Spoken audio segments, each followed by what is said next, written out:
On a bright Denver morning, the police station was calm, sunlight on glass doors, footsteps echoing softly, officers sipping their first coffee of the day. But that peace shattered the moment a battered German Shepherd K9 sprinted across the parking lot, dragging a terrified little girl in a pink pastel coat safely behind him. His paws slipped on the floor. His breath rasped, yet his eyes blazed with one message: protect her at all costs. Officers froze mid-step. Radios dropped. No one understood how this dangerous K9, once marked for removal, had just saved a child from a runaway truck, or why he now stood guard between her and the world. In seconds, the station erupted. Paramedics rushed in, alarms sounded, and the truth began when this fallen hero began to unfold. If you want to know how one misunderstood police dog fought his way back to honor, saved a little girl, and exposed the man who tried to destroy him, make sure to like, share, and subscribe. Because this is a story Denver will never forget. Denver woke beneath a sky so clear it looked freshly washed, a crisp morning sun stretching long beams of gold across the city's quiet neighborhoods. Early traffic murmured like a waking river. Cyclists cut through thin ribbons of cold air, and sprinklers along the sidewalks glimmered in the light. In the heart of this brightness, the small community park beside Willowbrook Elementary shimmered with dew, its playground still empty, its grass glowing a soft green, as though morning itself had decided to rest there. It was in this park that 8-year-old Lily Carter walked hand in hand with her mother, humming as she skipped over cracks in the pavement. Lily, a tiny girl with pale blonde hair always tied into a loose ponytail, had the kind of open, luminous eyes that made even strangers smile back. Her cheeks were naturally rosy, and her pastel pink coat, soft, fuzzy, almost too big for her narrow shoulders, seemed to brighten everything around her. She wore simple blue jeans and small brown boots that made a gentle tapping sound with every bounce in her steps. Despite her lively face and the innocence in her high-pitched giggles, Lily carried a quiet loneliness that most people missed. Her parents worked long hours, and she often drifted through days wishing someone had more time just to notice her. Her mother, Sarah Carter, held her hand firmly. Sarah was in her mid-30s, tall and slightly willowy, with dark chestnut hair tied into a clean, low bun. Her skin was fair, but slightly tired-looking, the kind of tired forged not from lack of sleep, but from years of trying to balance too many responsibilities. She wore a gray business coat over her work blouse, black trousers, and low heels that clicked with purpose. Sarah's features were sharp yet gentle, a pointed chin softened by full lips, and steady hazel eyes that often flicked between her daughter and the smartphone in her hand. She loved Lily deeply, but the weight of work deadlines made her gentleness feel hurried, her attention thin and stretched. She was a woman who carried her exhaustion like an invisible scarf, always there, always tugging. They crossed into the park as they did every weekday, taking the shortcut that made Lily smile. The morning sun, still cool, filtered through the branches of a large cottonwood tree ahead, its trunk thick, its roots like old fingers gripping the earth. But something beneath that tree was wrong. Lily stopped first. Her steps stuttered, breath catching. "Mom, what's that?" she whispered. Sarah looked up, expecting perhaps a stray stroller or a homeless man's belongings. But instead, she froze. Beneath the cottonwood tree, in a patch of bright morning light, stood a German shepherd, a large one, with a broad chest and thick black and tan coat that was now dirty and matted in places. His name, though they didn't know it yet, was K9 Rex. Rex's neck was looped loosely by a frayed rope tied to a low branch, not lifting him off the ground, but pinning him with a humiliating restraint. His hind legs trembled, barely holding him upright. The fur around his collar was rubbed raw, leaving angry red marks.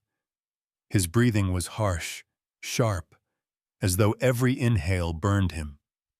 Yet his amber eyes, wide, unfocused, clouded with fear, did not show menace. They showed despair. Sarah instinctively stepped in front of Lily. "Stay behind me, sweetheart." But Lily didn't move. The dog's trembling seemed to reach straight into her tiny chest. Against every instinct Sarah had spent years building, Lily took a half step forward.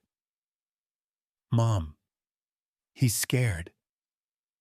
Pinned to Rex's old police collar was a crumpled tag, creased, smeared, scribbled in rushed handwriting. "Too dangerous. Police dog. Do not keep." Sarah inhaled sharply. She'd seen police dogs before. Alert, disciplined, intimidating. This one, however, looked nothing like that. He looked broken. "Lily, don't—" But the little girl had already slipped her hand from her mother's grasp. She stepped toward Rex with the slow, careful tenderness of a child who still believed every creature deserved kindness. Her voice, soft, trembling, carried through the bright air. "It's okay. I won't hurt you." Rex's ears twitched. His eyes, those terrified amber eyes, lifted toward her. He let out a weak, choking sound, not a growl, but something like a plea. Lily reached up, fingers trembling, and loosened the rope just enough for the big dog to shift his weight. He stumbled forward, collapsing onto his front legs before catching himself. His breath hitched, and for a moment, he simply stared at Lily, as though trying to understand how someone so small could look at him without fear. Sarah's voice cracked behind her. "Lily, come back, now!" But Lily stayed, one hand hovering near Rex's muzzle, not touching him, but close enough to let him know she wasn't leaving. Sunlight washed over the two of them. One child, one wounded protector, caught in a fragile stillness. Then the distant wail of sirens sliced through the quiet. A police cruiser shot around the far curve of the park, tires crunching against gravel. Its blue and red lights flickered across the playground equipment, across the benches, across the trembling dog. Sarah's breath caught. Lily turned her head in confusion.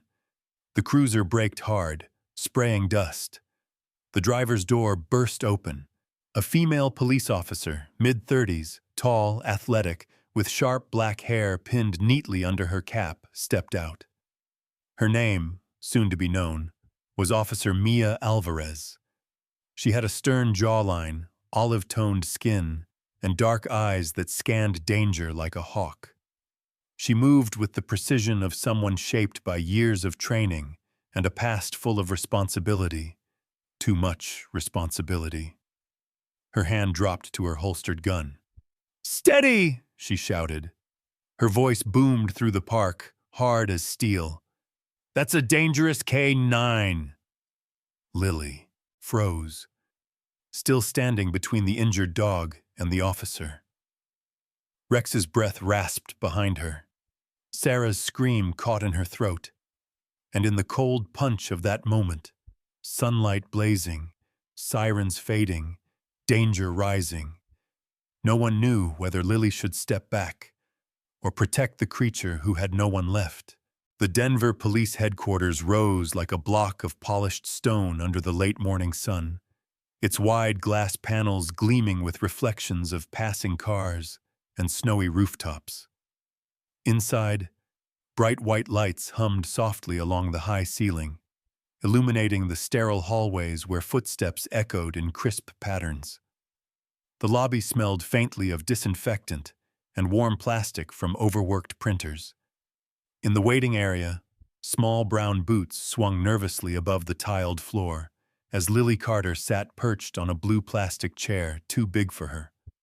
Her pastel pink coat, now slightly wrinkled from clutching it during the car ride, pooled around her like a soft blanket. She hugged her school backpack tight to her chest, her blonde ponytail bouncing every time she moved. Her wide blue eyes flickered constantly toward the large observation window across the hall. Beyond that glass, inside a brightly lit evaluation room, stood the dog she had tried to protect. Rex, the injured German Shepherd K9. Rex, now free of the rope but still stiff and unsteady, stood on the polished floor with a quiet tension in his muscles. The bright overhead lights revealed the uneven texture of his coat, patches where fur was missing or rubbed thin, a deep red bruise along his shoulder, and the angry mark of the rope around his neck. He was a large dog, easily 75 pounds, with a proud build beneath the scars, and eyes that carried the weary intelligence of a creature who had seen too much. A veterinarian in a lab coat, a middle-aged woman with gray curls pinned messily and glasses sliding down her small nose, checked Rex's heartbeat and murmured notes into a handheld recorder. Her name tag read Dr. Mary Hollis, a calm, careful woman known for her patience with traumatized animals. Her careful touch contrasted sharply with the rigid posture of the uniformed officers standing behind her. Near the window, Officer Mia Alvarez, the same officer who had arrived at the park earlier, stood with arms crossed and brow furrowed. Under the bright lights, the sharp angles of her face, high cheekbones, strong jaw, looked more tense than fierce. Her dark hair, tucked neatly behind her ears, reflected her disciplined nature. But there was something softer in her gaze now, something conflicted, as she watched the child sitting alone in the waiting area. Mia had always held herself to impossible standards. Growing up as the eldest daughter in a loud, struggling household had carved responsibility into her bones, long before the police academy did. Seeing Lily step between herself and Rex earlier had shaken her more than she'd admit. Beside Lily stood her mother, Sarah Carter, tall and slender, her long chestnut hair pulled into a tighter bun than before. Her sharp business coat looked out of place among armed officers and barking orders. She tapped her phone anxiously, but kept stealing glances at her daughter, troubled by what she could not explain away with logic or schedules. Sarah was practical, protective, but Lily's stubborn compassion was something she had never fully known how to contain. Lily kept watching Rex through the glass. Inside the evaluation room, a high-ranking officer entered, a broad-shouldered man in his early 50s wearing a navy blue uniform decorated with ribbons. His square jaw was dusted with gray stubble, and deep lines carved into his forehead suggested years of stress and anger more than wisdom. His name was Captain Raymond Briggs. Known for his strictness and short temper, Briggs had built a reputation as an uncompromising leader. Rumor around the precinct whispered about a failed operation several months prior, one where Briggs had misjudged a situation, resulting in injuries he preferred to blame on the K9 unit. That whisper followed him everywhere. The moment Briggs stepped forward, Rex tensed. His ears folded back, his body lowered slightly to the ground. His tail dropped. It was fear. Plain, instinctive fear. Lily pressed her small hand to the observation glass, her breath fogging it. Rex turned, eyes widening when he saw her silhouette. He hesitated, then limped toward her until his nose nearly touched the glass. Lily smiled, palm pressed where his nose landed. Sarah gently touched her daughter's shoulder. "Honey, step back. He might be dangerous." Lily shook her head. "He's scared, Mom." Not dangerous. Behind them, conversations sharpened. Officer Mia guided them toward a meeting room where a panel of senior officers was already assembling.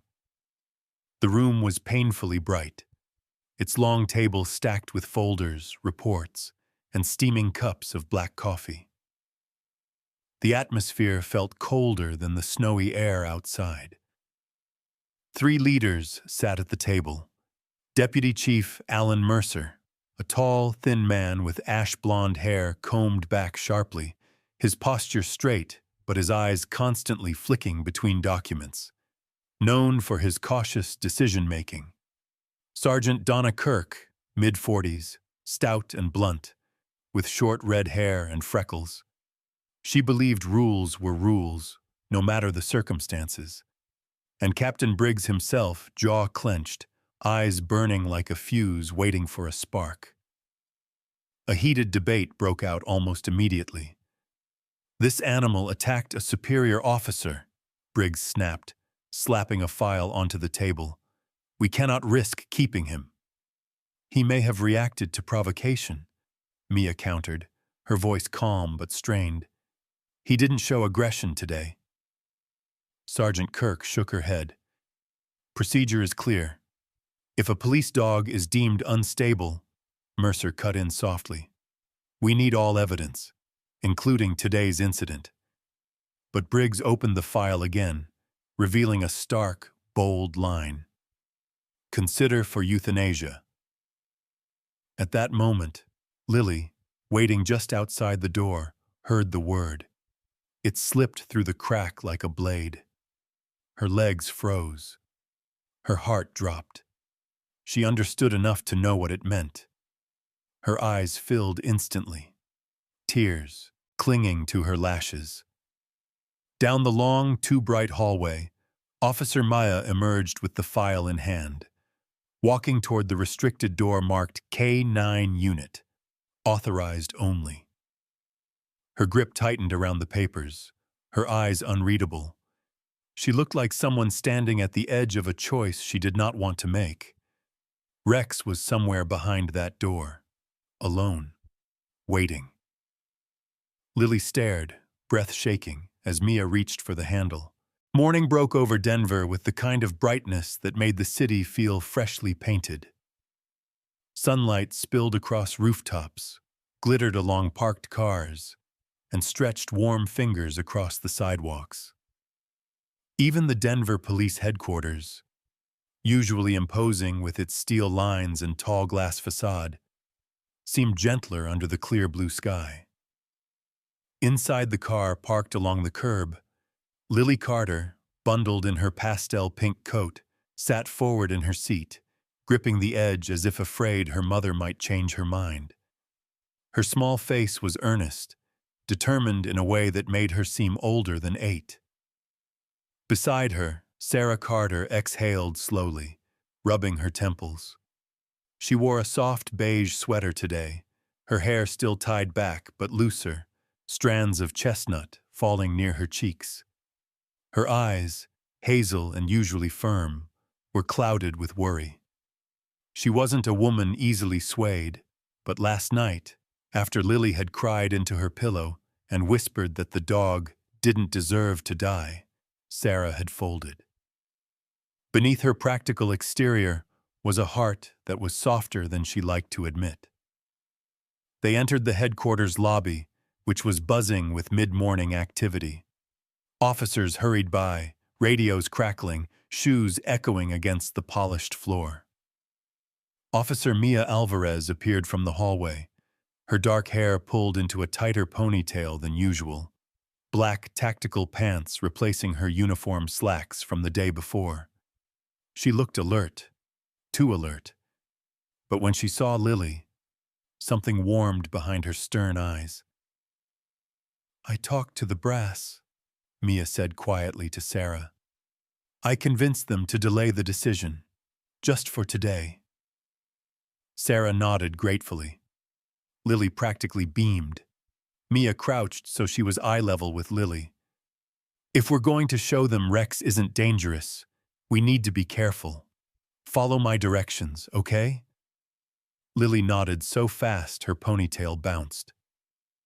They walked through the back corridors until they stepped into the training yard, an open square surrounded by chain-link fencing, bright with sun, marked by agility equipment. Hurdles, scent boxes, platforms. A few off-duty officers lounged near the shade, curious but relaxed. At the far end of the yard stood Rex, tethered loosely to a training post. He looked cleaner than yesterday, his coat brushed, wounds lightly treated, but he still held tension in his body. He stood tall for a German shepherd, with muscular legs and a proud head, but every movement carried the hesitation of someone waiting for pain. A young officer who introduced himself simply as Cal Jensen, a lanky man in his late 20s with sandy hair and an easygoing grin, was assigned to supervise. His uniform shirt was wrinkled, his chin dusted with a patchy beard, and he had the casual confidence of a man who trusted dogs more than people. "He's skittish," Cal said, scratching his cheek. "But I don't see aggression. Not yet." Mia positioned Lily several yards away. "Let him see you first. Just stand still." Lily inhaled, then lifted her hand slowly. "Hi, buddy," she called softly. Rex's ears flicked, his head turned, his body stiffened, but not in fear this time.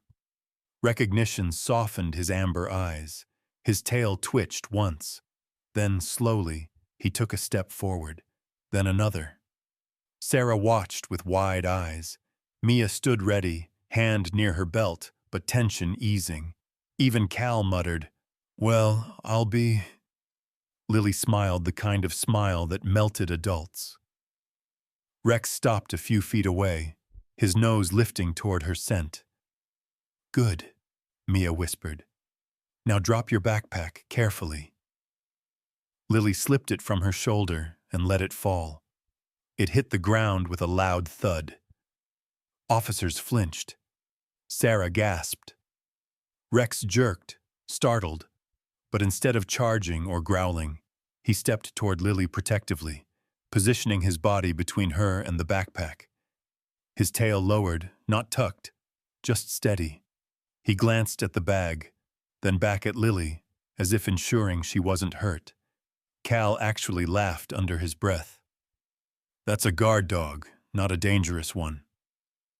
Next, Mia signaled for Officer Grant Blake to step forward. Grant, a tall officer with a square jaw, dark beard, and broad shoulders, acted the role of an aggressor. Despite his intimidating size, Grant was gentle by nature, known among colleagues as the Big Softy, but he played the part convincingly, raising his voice, stepping toward Lily. Rex reacted immediately, moving half a step forward, standing shoulder to shoulder with her. His head lowered defensively, emitting a deep, warning rumble. But he didn't lunge, didn't snap. He only warned. Grant backed off with both hands raised. Okay, message received." Lily giggled and reached up to scratch behind Rex's ear. "Good boy, buddy." The name made several officers smile. The tension in the training yard softened noticeably. Mia exhaled in relief. This could work. But the moment cracked like glass. A sleek black sedan rolled through the security gate, its windows tinted, its chrome gleaming. The laughter faded. Conversations died. The car door opened, and a man stepped out. He was in his mid-40s, tall with a rigid posture, dressed in a charcoal suit tailored so sharply it could have cut the sunlight. His hair was dark and slicked back neatly, his jawline angular, his eyes cold steel blue. His name was Ethan Ward, the former handler of Rex. Ethan's presence carried a chill. His expression showed no affection, no regret, only entitlement. The type of man whose pride had been cracked once and never recovered. Rumors said a failed mission months ago had left him under scrutiny, but he had insisted the blame fell solely on the dog. He walked toward them with long, confident strides. "I'm here for K947, he announced, his voice polished but venom-sharp. "The animal is property of the department. It will come with me." Rex stiffened, trembling visibly, his ears pinned, flat.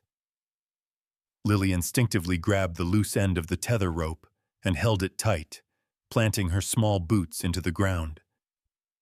Mia stepped between Ethan and the dog, jaw tightening. "The evaluation isn't finished." Ethan smirked, pulling a phone from his pocket. "Oh, it will be. I'm calling someone who outranks everyone here." He turned slightly, dialing. "Prepare the paperwork. The dog leaves today." Sunlight still glowed across the yard, but Lily suddenly felt cold. She looked at Mia, eyes wide, pleading. Mia looked from the trembling dog to the terrified child, and her heart sank under a weight she hadn't expected. Night settled over Denver in a blanket of clear, cold air, but the Denver police headquarters glowed as if refusing to sleep. Rows of fluorescent ceiling lights cast a crisp white sheen on every hallway, making the polished floors gleam like mirrors. Security cameras blinked rhythmically above each doorway, recording every step, every whisper. Outside, street lamps threw narrow beams across the paved courtyard, illuminating drifting snowflakes that had begun falling in slow, uncertain spirals. It was late, later than any child should be out, but Lily Carter, wrapped in her pastel pink coat, was walking beside her mother into the building once more. Sarah Carter looked more anxious tonight. The dim indoor lighting made the tired shadows beneath her hazel eyes deeper, her chestnut hair slightly frizzy from the sudden temperature drop. She had exchanged her work clothes for a simple dark sweater and a thick scarf, trying to look calm for her daughter, but barely managing it. She held Lily's shoulder with a protective firmness, the weight of responsibility making her steps faster than usual. Officer Mia Alvarez waited for them assumed at the entrance of the main conference wing. Wearing her navy uniform jacket zipped up to her collarbone, she seemed sharper than ever under the bright lights. Dark hair tight against her head, shoulders squared, chin lifted with restrained determination.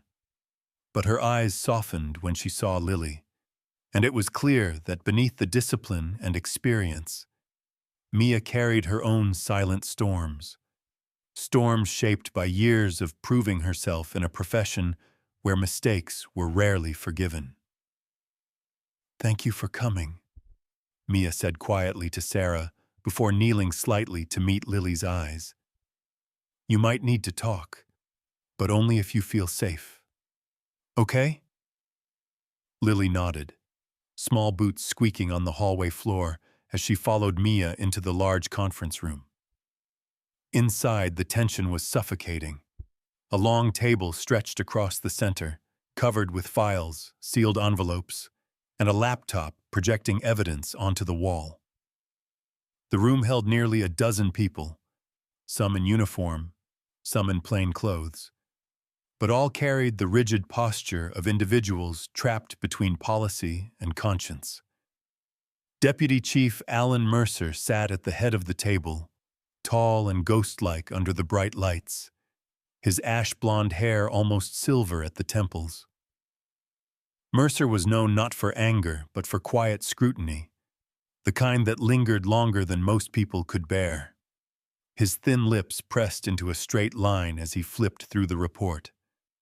Beside him sat Sergeant Donna Kirk, short and stout, freckles dotting her stern face. Donna's red hair looked almost orange in the harsh light, and her wide shoulders and blunt demeanor made her appear immovable, like a brick wall. Across from her stood Captain Raymond Briggs, the high-ranking officer who had frightened Rex earlier.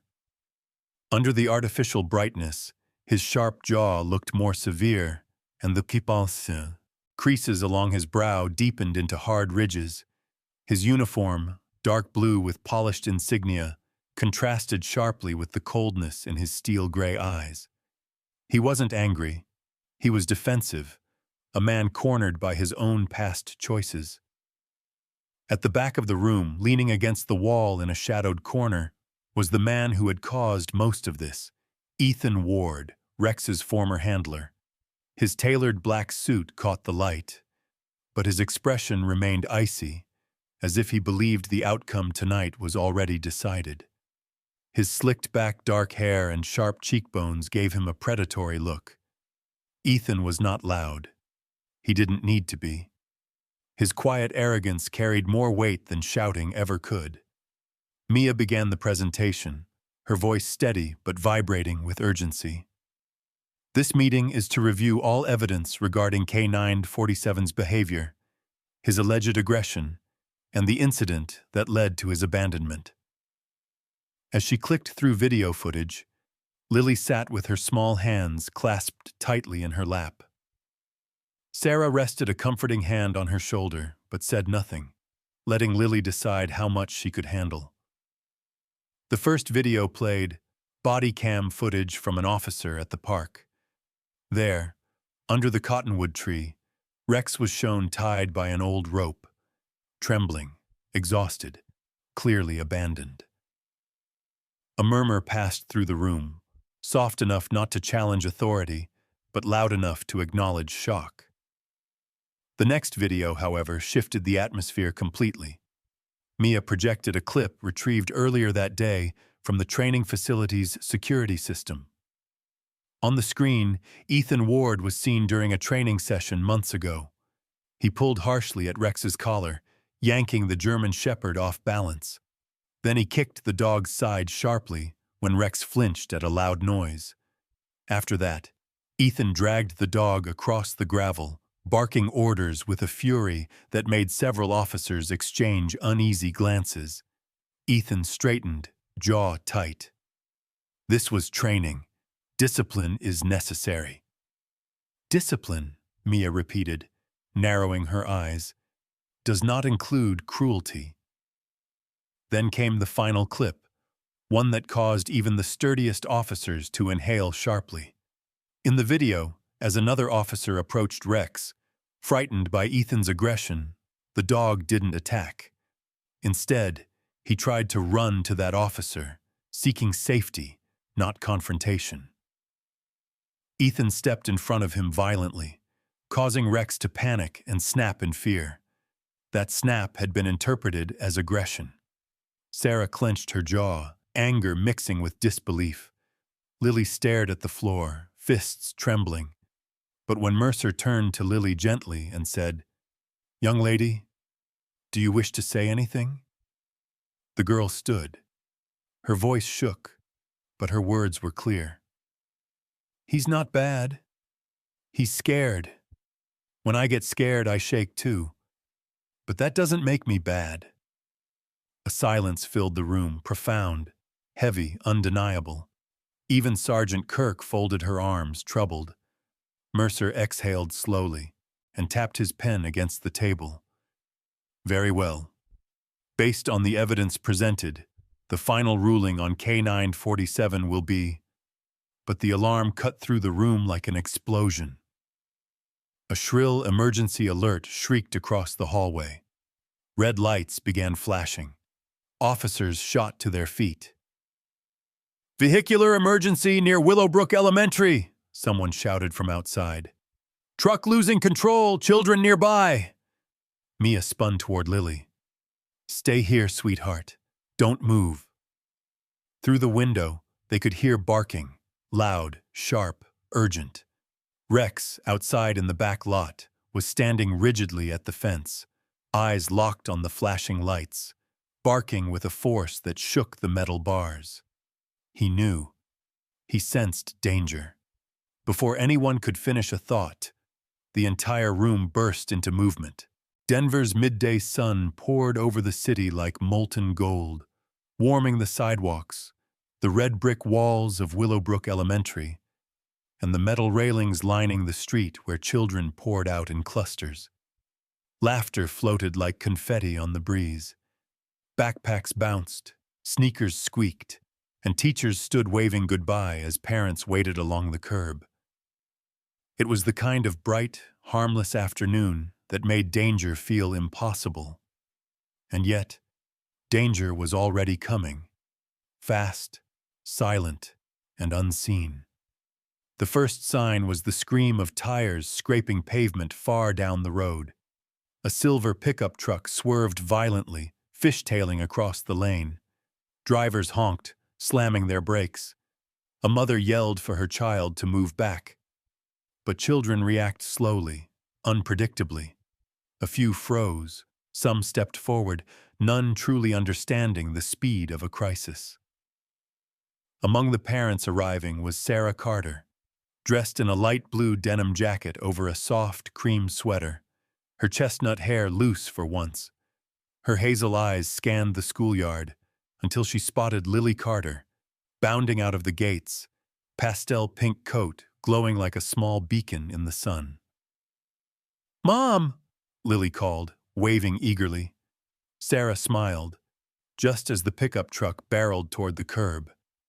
Her expression shattered. "Lily, run!" she screamed, her voice cracking with raw terror. But Lily had only turned halfway when the second sound cut through the scene. The shrill cry of a police siren. A patrol car shot around the corner, skidding into position between the crowd and the incoming truck. The driver's door flew open, and out leaped Rex, the German Shepherd K9. He didn't hesitate. Not for fear, not for pain, not for orders. His powerful legs hit the asphalt in a blur, paws hammering against the pavement as he sprinted toward the group of children standing closest to the street. He was larger now that the sun illuminated him fully. Broad shoulders, strong hind legs, thick black and tan fur flowing behind him like a cape of shadow. His amber eyes locked onto Lily, who stood frozen only feet away from the truck's predicted path. Mia Alvarez had barely slammed the patrol car into park before she yelled, "Go, Rex!" But he was already gone, already ahead of every human reaction. Rex slammed into Lily with a force that knocked the wind from her lungs, but saved her life. She tumbled safely onto the patch of soft grass, rolling once before landing on her side. Her small hands dug into the turf as she gasped. But Rex wasn't done. The moment Lily was out of harm's way, he twisted his body sideways, planting himself directly between the children and the out-of-control truck. The driver, fighting the wheel, managed to reduce some speed, but not enough. The truck clipped the curb and struck the metal guardrail, smashing it inward. Rex braced himself, paws skidding against the concrete as the impact shook the street. The collision pushed him a few feet, scraping asphalt beneath. His legs, but he held firm, teeth bared from effort, not aggression. The world seemed to freeze. Only Rex moved, standing tall even as dust settled and the truck hissed with overheated steam. Mia and two nearby officers sprinted forward. Officer Daniel Hayes, a stout man with a trimmed beard and steady blue eyes, yanked the door of the truck open to check on the dazed driver. Officer Lena Moore, a petite woman with curly red hair, guided the panicked children away, her voice warm despite the chaos. Parents ran toward their kids, sobbing in relief. Sarah dropped to her knees beside Lily, pulling her daughter into a trembling embrace. Lily looked up just in time to see Rex, limping slightly, turn his head toward her. Her pink coat glowed in the sunlight.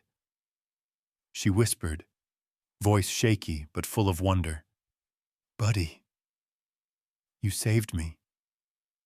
The street swelled with noise, shouts, sirens, the murmur of shocked witnesses. But through it all, one truth held the crowd spellbound.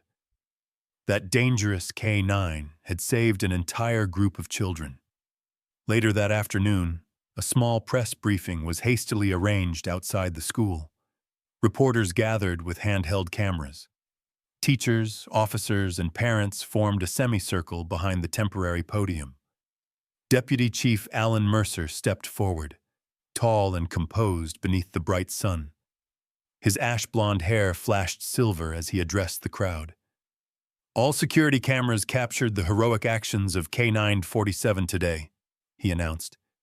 He acted with precision, restraint, and undeniable bravery.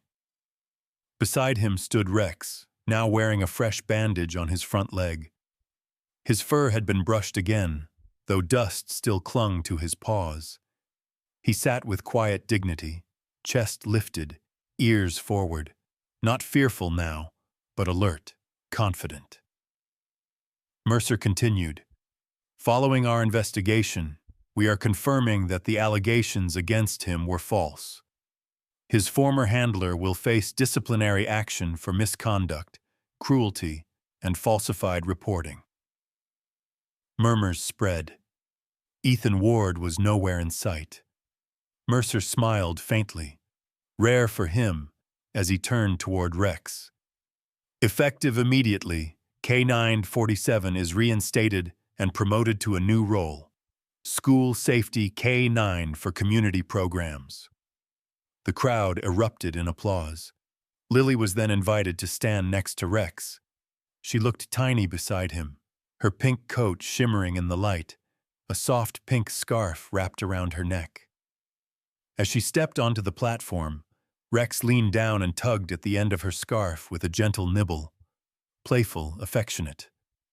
The crowd burst into laughter, the warm kind that heals fear. When the applause settled, Mercer added quietly into the microphone, "This little girl saw the truth. A hurting heart isn't an evil one. We adults needed to remember that." From that day forward, Rex was officially assigned to Mia Alvarez's unit. Every weekend, Mia drove Rex and Lily to Willowbrook Elementary for safety demonstrations. Lily became an unofficial junior assistant, cheerful, brave, and endlessly gentle. Rex learned to trust again. Lily learned to speak up for those who couldn't. And Denver gained a new symbol of hope.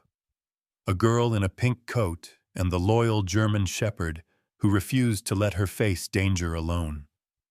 Later, on a sunlit afternoon at the schoolyard, Lily sat on the stone steps with Rex's thick neck tucked under her arm. She whispered, "We're not thrown away, are we?" Rex nudged her cheek and wagged his tail softly, answering without words. Together, beneath the warm Denver sun, they were finally, undeniably, home. In the end, the story of a little girl in a pink coat and a wounded K9 wasn't just about bravery or second chances or the power of kindness. It was a reminder, quiet but undeniable, that miracles don't always arrive as beams of light or grand signs from the heavens. Sometimes they come in the shape of a trembling German shepherd who refuses to give up, or a child with a pure heart who chooses compassion when the world chooses fear. Some would say it was coincidence, but many of us know better. Because there are moments, unexpected, undeserved, unexplainable, when God places the right soul in our path at the exact moment we need them most. Moments when protection arrives before the danger even reaches us. Moments when love steps between us and the things trying to break us. If you've ever been saved by a stranger's kindness, if you've ever felt a quiet voice nudging you to do what's right, if you've ever seen light breaking through when everything seemed dark, then you already know God still works through ordinary people, and sometimes through the animals He created to guard our hearts. May this story remind us to look for the miracles hidden in everyday life, in loyalty, in courage, in forgiveness, and in the small acts of love that change everything. And if this touched you, even a little, please. Like this video, share it with someone who needs encouragement today. Comment your thoughts or your own story below, and subscribe so more souls can find hope through these stories. May God bless you, keep you safe, and place His gentle hand over your home tonight, just as He watched over Lily and Rex.